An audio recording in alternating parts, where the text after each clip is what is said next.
There's knives whizzing around your face. So, do not lean backwards. Do not lean forward. And most importantly, do not piss us off. Seriously though, seriously, lean backwards if you want a haircut. And lean forwards if you want a knife to the face. Are you nervous? You are? Okay, look, we're your friends. Look, we'll help you out, all right? Yeah, we got you covered, Emily. We'll help you out. Look, now look. If you do get nervous this way, nobody will know. Yeah. I'm very sorry. And Emily, really, don't worry about it. Of all the times we've tried this trick, we've only messed it up once. This is our second attempt. That other girl was great. May she rest in peace.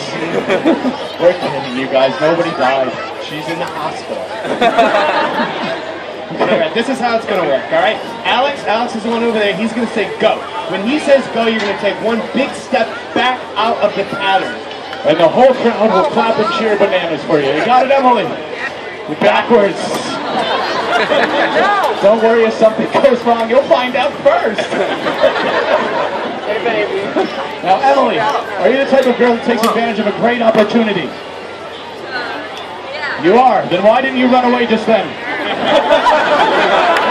It was perfect and you blew it. We say go, you step back. You got it? All right.